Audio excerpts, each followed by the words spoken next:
मेरे सभी साथियों को मेरे तरफ से सलाम आदब। जैसा कि हम सब जानते हैं कि हमारी जो NHB वर्कर यूनियन है, इनको आज 9वां दिन स्ट्राइक पे हुआ, मगर शर्म की बात है यहाँ जो अंदर बैठे हुए ऑफिसर ये नहीं देख रहे हैं कि मेरे सफाई कर्मचारी या मेरा कोई वर्कर बाहर बैठा है, मैं उनके साथ बात करूं।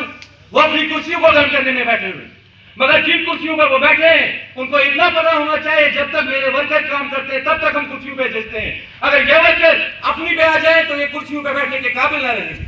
जैसा कि मैंने हाल में सुना कि हमारे कुछ जो यूनियन के कुछ मेंबरान जम्मू तक गए थे, वहां पर एडी साहब ने उनके साथ कुछ अच्छी तरह बात नहीं की, मगर एडी साहब से हम यहाँ से आपके मंच के थ्रू क्या कहना चाहते हैं।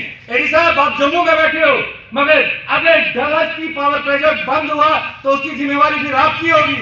जो कुर्सियों पर बैठ के हमारे बंधु को दबाना चाहते हैं वो दौर अब नहीं रहा।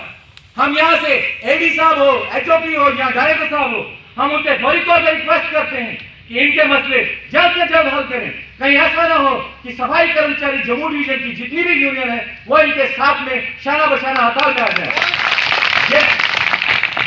यहाँ के HOP साहब को ये नहीं हो दिया जाना चाहिए यहाँ पर सिर्फ की। इस वक्त मैं चिनाब वैली सफाई कर्मचारी यूनियन का जनरल सेक्रेटरी हूँ, और ये जो कॉल है ये एक इश्तवार की पूरी चिनाब वैली की तरफ से HOP को वार्न किया जाता है कि इनके मसले फौरी तौर पर हल किए जाए, इनके साथ बातचीत की जाए।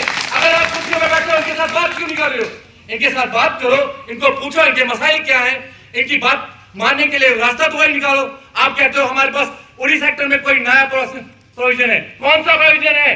वहां पर भी वही रूल लागू होते हैं जो हमारे किश्तवाड़ में होते हैं। जम्मू डिवीजन में उड़ी पड़ता है और वही हमारे जम्मू डिवीजन में किश्तवाड़ पड़ता है। वहां के प्रोजेक्ट कम है, हमारे दूर बस्ती का प्रोजेक्ट सबसे बड़ा है, मगर यहाँ के मुलाजिमों को दबाया जा रहा है। भाई सबका ये क्या कहना चाहता हूँ कि आप डटे रहिए, हम पूरे सफाई कर्मचारी आपके साथ।